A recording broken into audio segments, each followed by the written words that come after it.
مدینے کی فضائیں کبھی زبان ہوتی تو آپ اس میں آپ اپنے نبی کی سسکیاں آج بھی سنتے.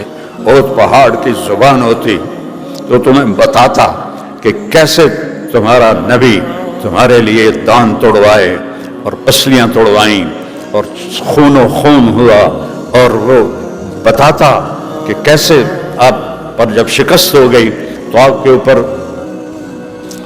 حملہ ہو گیا چاروں طرف سے، تو ایک پتھر مارا عتبہ بن ابی وقاص نے جو آپ کو یہاں لگا، جس سے دان ٹوٹے، یہ سارا چہرہ لہو لہان ہو گیا اور آپ سیدھے ایسے پیچھے گرے. پیچھے ایک کھڈا تھا، اس کا کنارہ یہاں گردن پہ لگا تو آپ بے ہوش ہو گئے. بے ہوش ہونے پر صحابہ نے سمجھا آپ شہید ہو گئے، تو سب کی ہائے ہائے شروع ہو گئی، سب نے رونا شروع کیا. تھوڑی دیر کے بعد آپ ہوش میں آئے تو اب سچویشن دیکھو آپ. تو صحابہ نے کہا یا رسول اللہ اب تو ان کے لیے بد دعا کر دیں، کے لیے بد دعا کر دیں. میرے نبی نے کہا یا اللہ میری قوم کو معاف کر دے کیونکہ انہیں میرا پتہ نہیں ہے. اللہم اغفر لقومی فإنہم لا یعلمون. یا اللہ میری قوم کو معاف کر دے، انہیں میرا پتہ کوئی نہیں ہے. جو قاتلوں کو یوں دعاؤں سے یاد کرے اور راتوں کو اٹھ اٹھ کے ان کے لیے ہدایت کی دعائیں مانگے، تو میرے بھائی بہنوں اس سے بڑا مہربان اور شفیق کوئی نہیں ہے. کسی نبی کو یہ طاقت نہیں ملی کہ وہ آسمانوں کو چیر کے اللہ تک چلا جائے.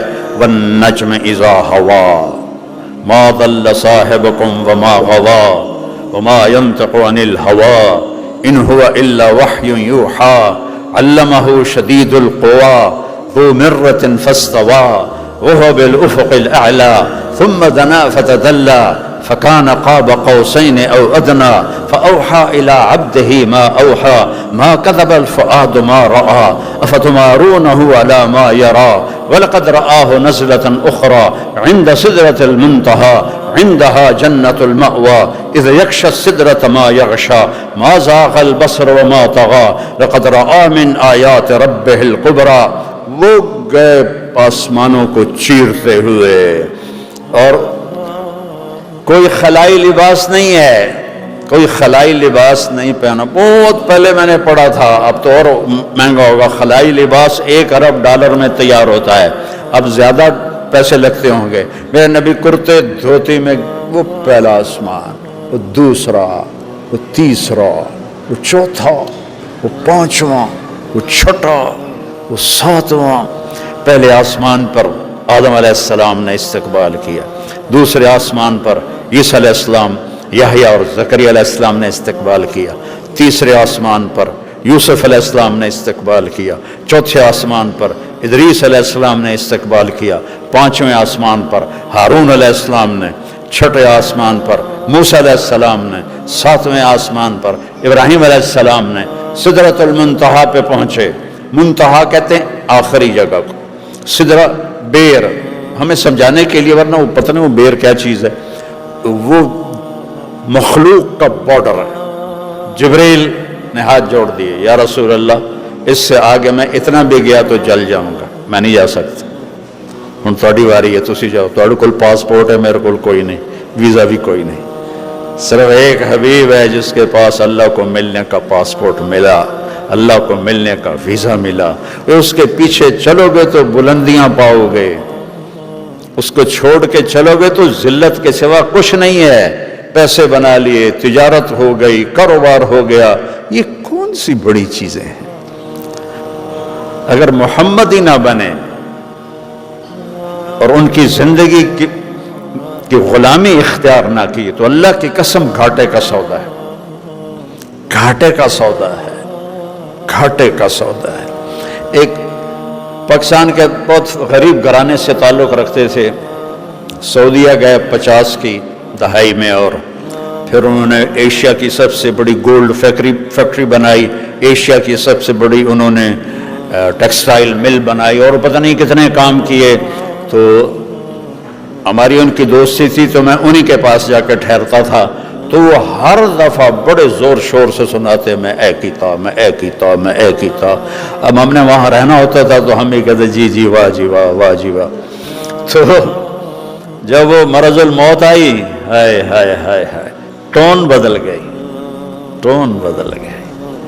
وہ چلنے کے قابل نہ تھے تو مجھے کمرے میں بلایا، مجھ سے کہنے لگے مولوی صاحب کوئی بخشش درا دسو، جتھے زیادہ کرنا ہے اتھے تھوڑا کیتا ہے، تو جتھے تھوڑا کرنا ہے اتھے زیادہ کر لیا، کوئی بخشش درا دسو۔ میں نے کہا ہائے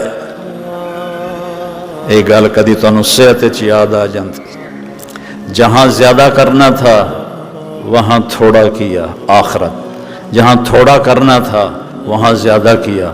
فٹ پاتھ سے اٹھے اور ایشیا کی گولڈ فیکٹری سب سے بڑی، ایشیا کی ٹیکسٹائل جدے میں سب سے بڑی، اور ایسا پتہ نہیں کتنے پروجیکٹ، مجھے تو یہ دو یاد ہیں۔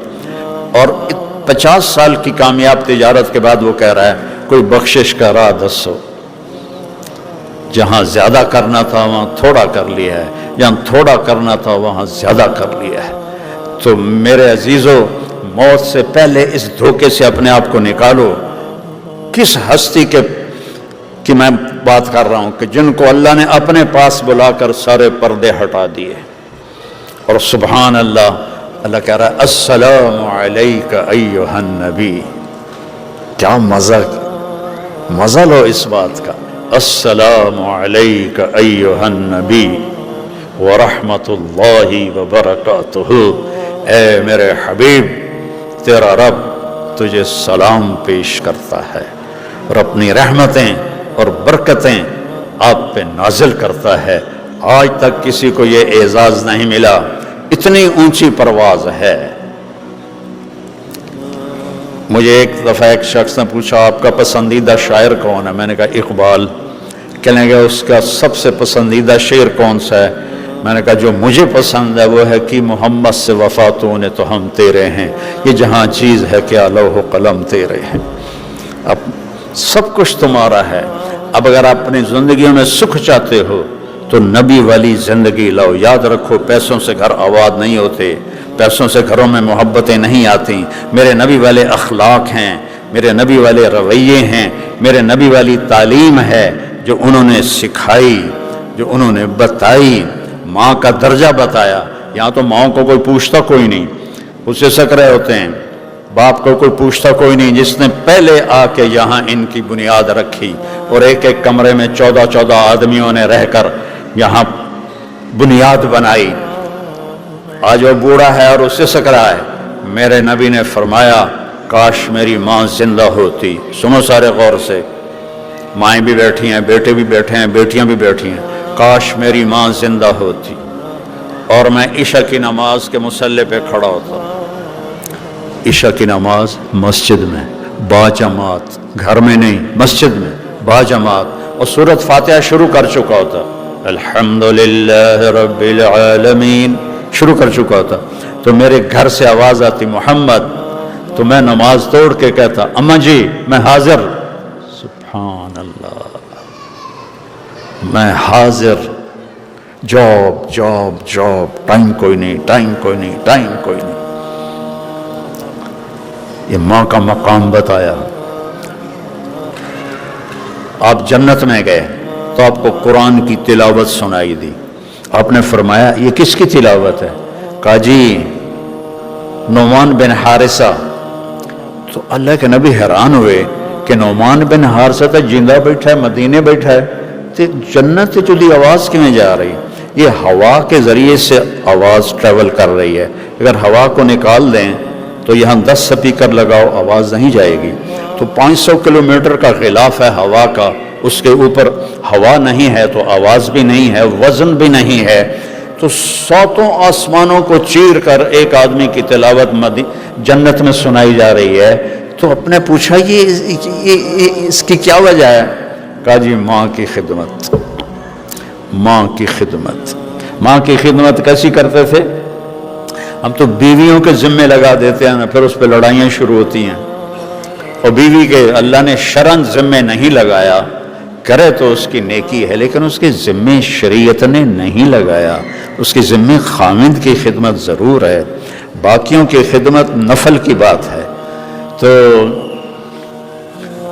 اپنی ماں کے لیے سالن خود بناتے تھے، آٹا گوندتے تھے، روٹی پکاتے تھے اور سالن اور روٹی اٹھا کے ماں کے سامنے رکھتے تھے، وہ خود نہیں کھاتی تھی، اس کو لقمے بنا کے کھلاتے تھے، لقمے بنا کے کھلاتے تھے، اور اس کے کپڑے خود دھوتے تھے، اس کے سر میں تیل خود لگاتے تھے، اس کی جوئیں نکالتے تھے، ان کی کنگھی کرتے تھے۔ تو اللہ نے یہ مقام دیا کہ جنت میں ان کی آواز گونج رہی ہے، اپنی ماؤں کی قدر تمہیں پونڈ نہیں سکھائیں گے، تمہیں میرا نبی سکھائے گا، تمہیں میرا نبی سکھائے گا۔ باپ کی قیمت تمہیں تمہارا نبی سکھائے گا۔ آپ نے فرمایا باپ تمہارا جنت کا سب سے بڑا دروازہ ہے، اسے راضی کرو گے تو وہ دروازہ تمہارے لیے کھلے گا، اور اگر اسے راضی کیے بغیر مر گئے تو وہ دروازہ تم پہ کبھی بھی نہیں کھل سکے گا۔